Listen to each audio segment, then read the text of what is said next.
Olá, meu querido, minha querida, seja bem-vindo ao programa Em Frente. Nós estamos aqui num tempo muito especial falando com você sobre a Palavra de Deus e nós estamos nesses dias compartilhando aqui a respeito das curas efetuadas por Jesus e registradas na Bíblia, a Palavra de Deus. Eu sou o pastor Silas de Souza, estou com você aqui todos os dias em 2 horários, às 8 da manhã e também 1h30 da tarde. E hoje nós vamos falar a respeito de um texto que está num dos evangelhos que a gente chama de evangelho sinótico. Evangelho sinótico é o evangelho igual, parecido. Neste caso nós temos Mateus, Marcos e Lucas. Esses 3 evangelhos são chamados de os evangelhos sinóticos. E este caso que eu vou relatar para você hoje, ele está nos 3 evangelhos. Ele está tanto no livro de Mateus, como também em Marcos, mas eu quero ler aqui para você o que está registrado em Lucas. No Evangelho segundo escreveu Lucas, lá no capítulo 4, o versículo 38, onde a Bíblia, a palavra de Deus diz assim: deixando ele a sinagoga, foi para a casa de Simão. A sogra de Simão achava-se enferma com febre muito alta e rogaram-lhe por ela. Inclinando-se ele para ela, repreendeu a febre e esta a deixou, e logo se levantou, passando a servi-los. Então o que nós estamos conhecendo hoje aqui é a cura da sogra de Pedro. A cura que Jesus efetuou na casa de Pedro, na casa de André, o seu irmão. Bom, é interessante porque os evangelhos relatam isso. Essa mulher morava com os seus filhos.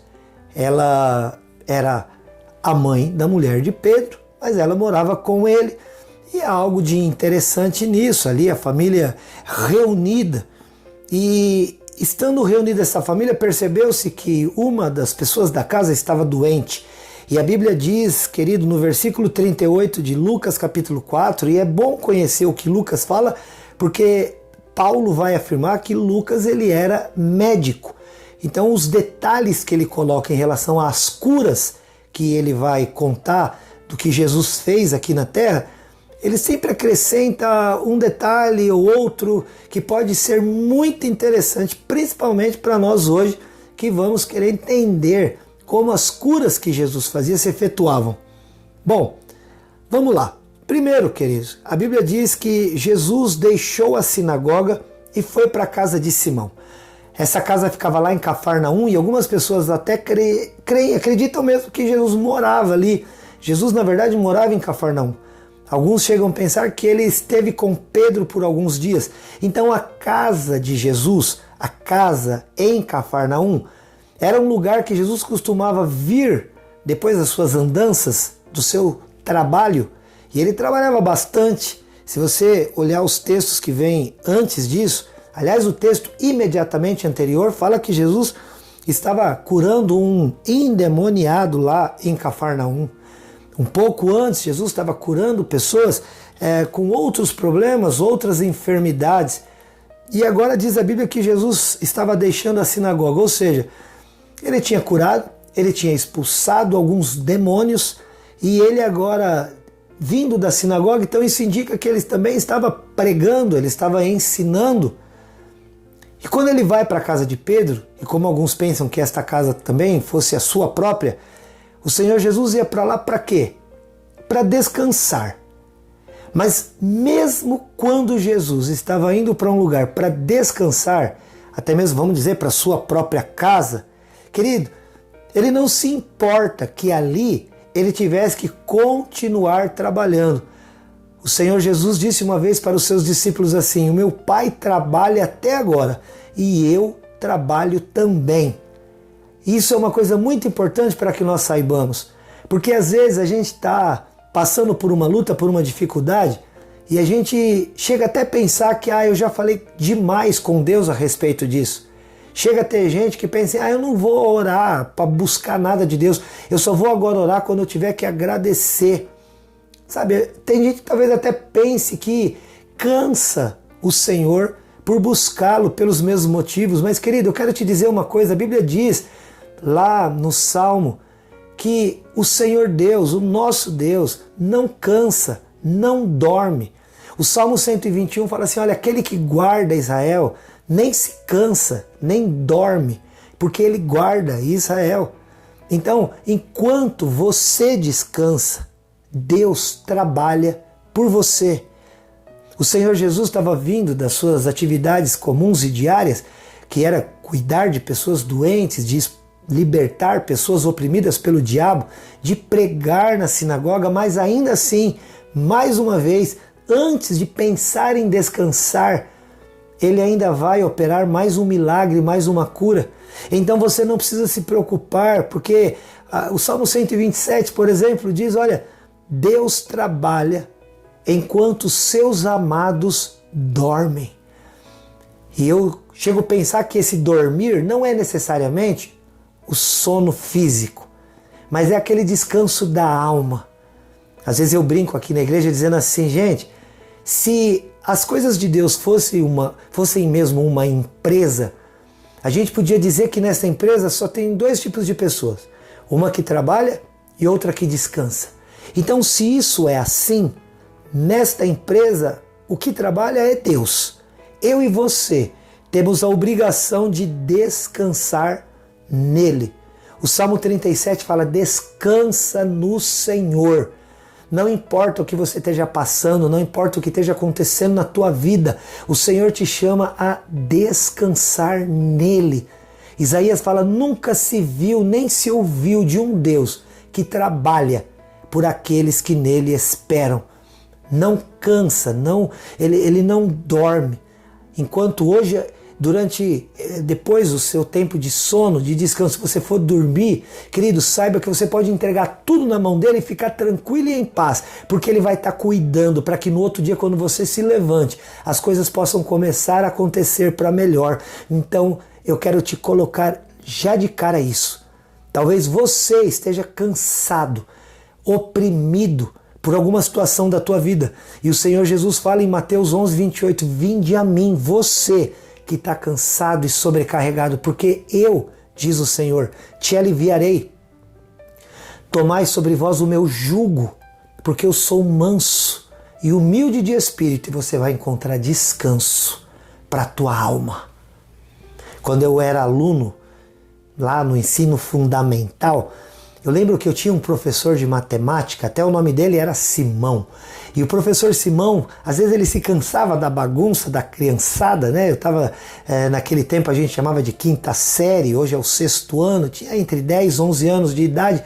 E no meio daquele turbilhão, né, da idade, o professor falava assim, gente, olha, sinceramente eu preferia trabalhar assim numa obra, porque eu cansaria fisicamente, eu poderia pôr a minha cabeça no travesseiro e dormir, mas vocês com este barulho perturbam a minha cabeça, ele dizia, e eu não consigo nem descansar direito à noite. Querido, é conosco que cremos em Deus. Você pode até se cansar fisicamente, porque é natural que o nosso corpo se canse, é normal. A gente tem que trabalhar, a gente precisa correr atrás, como diz o outro, daquelas coisas que a gente precisa, e Deus vai nos dando força para conquistar. Mas o que você não pode é carregar fardo na tua alma. Você não pode carregar um peso na tua mente por ficar preocupado e abatido e abalado com algo que você não tem condições de resolver, porque realmente não temos. Mas aquele que tem, está cuidando para que as coisas sejam resolvidas. Então eu quero convidar você hoje, entrega o teu caminho ao Senhor, confia nele, porque diz a Bíblia, o mais ele fará. Então, não importa se o seu problema é físico, não importa se o seu problema é financeiro, não importa até mesmo se o seu problema é emocional ou até mesmo espiritual, mas eu quero convidar você a descansar no Senhor e crer que Ele é realmente capaz de resolver a tua situação. Outra coisa, querido, interessante, esta mulher achava-se numa condição grave, porque o Lucas, que era médico, ele disse assim, a sogra de Simão achava-se enferma com uma febre muito alta. Febre muito alta indica um problema muito grande, geralmente uma grande infecção, e a febre muito alta, ela dá calafrios, a febre muito alta, ela gera, sabe assim, perturbação mental. Tem gente que delira por conta da febre e às vezes não consegue fazer mais nada. A situação dessa mulher era realmente muito grave. E é importante que nós saibamos que em Lucas mesmo, capítulo 1, no versículo 37, este evangelista diz assim: não haverá impossíveis para Deus em nenhuma das suas promessas. Não importa se é uma dor de cabeça dessas comuns, não importa se é um problema como algo que tem gerado uma febre muito alta, não importa o nome da enfermidade, não importa o tamanho do problema. O Senhor Jesus, sempre que Ele chegar na situação e Ele colocar a sua mão, Ele será capaz de resolver o problema. Para Ele pode ser um problema pequeno, como pode ser um problema enorme. Lá em Gênesis 18 fala, haveria alguma coisa demasiadamente difícil para o Senhor? A resposta desta pergunta com certeza é não. Não haverá nada que seja demasiadamente difícil para que Deus possa realizar. Pode ser que para mim e para você seja difícil, aliás, muitas vezes é, mas para Ele não. Não importa se é uma febre de 35, de 36, de 37, ou de 40 ou até mais. Se Ele chegar e Ele colocar a mão, Ele pode resolver. O meu papel e o teu nessa história é crer, entregar nas mãos dEle e simplesmente descansar. Eu chego até a dizer que quando eu estou com uma situação muito grave, eu coloco nas mãos de Deus. Mas quando eu estou com uma situação muito pequena, eu também coloco nas mãos de Deus. Às vezes os homens falam assim, olha, aquilo que você pode fazer, faça. Aquilo que você não dá conta, entrega para Deus. Eu digo, entrega tudo para Deus. O Senhor Jesus disse lá em João capítulo 15 assim, sem mim, disse Ele, vocês não podem fazer nada. E nada é nada. Então não importa se o teu problema ainda é desse tamanho. Não importa se o teu problema já está médio, já está por aqui.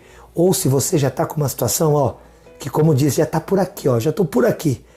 Não importa onde esteja o teu problema, aonde ele chegou, o Senhor é capaz de alcançar e resolver. Creia, confia. Você tem que fazer, sabe o quê? Ter fé, entregar, descansar, confiar, porque Ele é capaz. Ele tem poder para resolver probleminha e problemão. Outra coisa interessante, no versículo 38 diz, rogaram-lhe por ela. Não foi essa mulher que orou. Ela não estava em condição. Mas rogaram por ela. Alguém pediu, alguém intercedeu. E diz que não foi só um, porque está no plural. Rogaram-lhe por ela.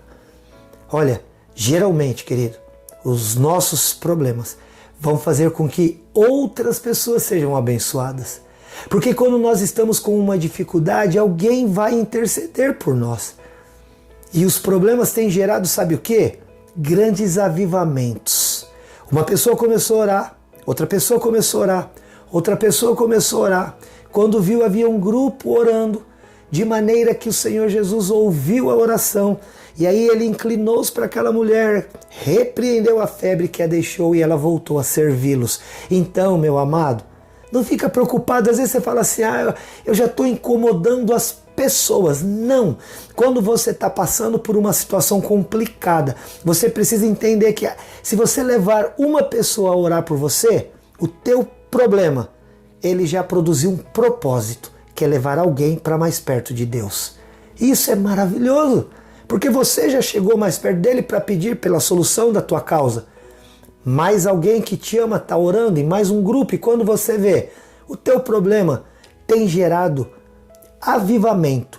Avivamento é quando a gente está mais próximo de Deus, quando a gente está chegando mais junto dele.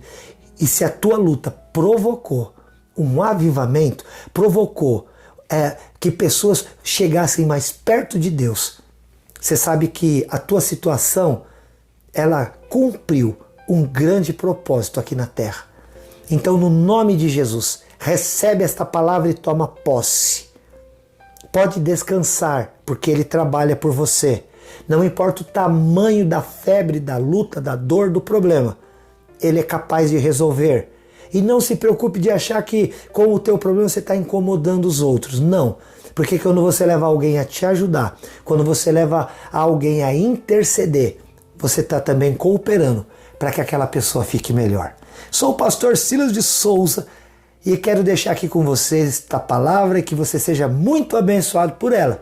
Se você quiser pedir oração, quer falar com a gente, entre em contato no WhatsApp 43991475007 ou entra nas nossas redes sociais, se inscreve lá no YouTube e nós vamos estar juntos aqui mais vezes. Que Deus te abençoe, meu querido. Nunca se esqueça, hein? Eu aqui, ó, te amo em Jesus. Tchau, até o próximo.